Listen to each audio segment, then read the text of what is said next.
The deception of Hollywood and the occult. The greatest and most powerful deception comes in the form of some truth mixed with lies, and that is what the occult is. The occult has inspired many people to serve a system which exalts man above God in preparation for the New World Order that the elite or the Illuminati are working toward. These are a secret body of people that have their goal to set up a new world order.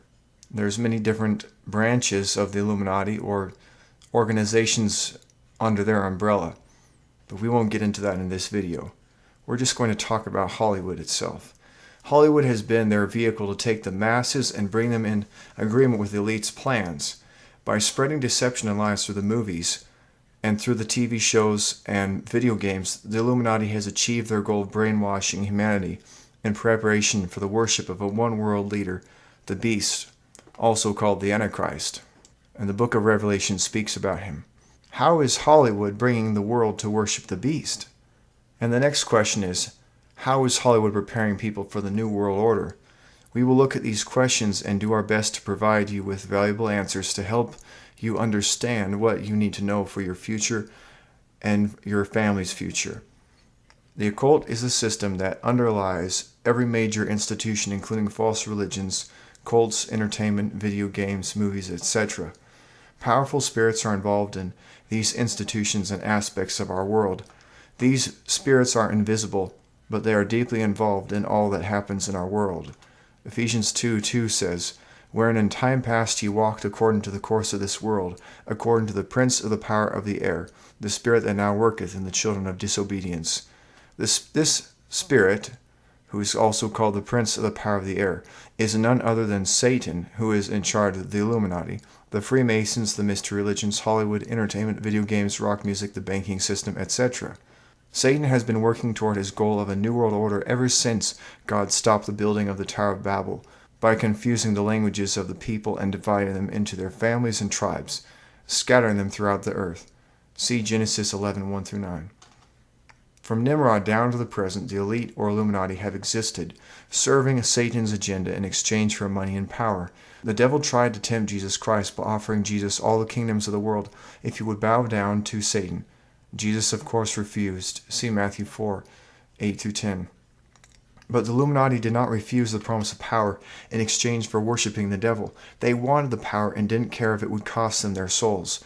Through the centuries, to serve their master, the Illuminati or the elite obeyed his orders to use entertainment for the purpose of glorifying the so-called gods and for promoting the carnal, sensual, base, and worldly aspects of human nature. An article titled "The Greeks" says this about the ancient Greek theater, quote, "The theater of the ancient Greeks was in fact as far from the Victorian model as could possibly be imagined. It was a spectacle of loud music, vivid colors, and vigorous dancing. It was regularly bawdy, frequently obscene, and often blasphemous, scandalous, and carnal.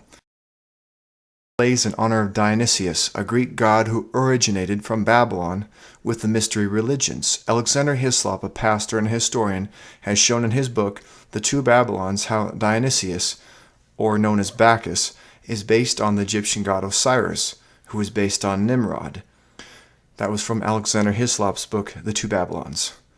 Albert Pike, an influential 33rd degree Freemason from the 19th century, wrote, quote, "By whatever name it was known in this or the other country, Masonry existed as it now exists, the same in spirit and at heart, before even the first colonies immigrated into southern India, Persia, and Egypt, from the cradle of the human race."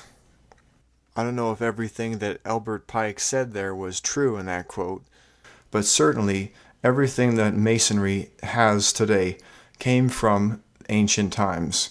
But it probably didn't exist in the same form that it exists today, but it was probably very similar. Pike is speaking here of Babylon, the cradle of human civilization. It was in Babylon that Freemasonry got its start, with the mystery religion of Nimrod and Semiramis, his mother. The pagan leaders of Greece promoted their occult religion, which originated with Nimrod and Semiramis, through plays and entertainment.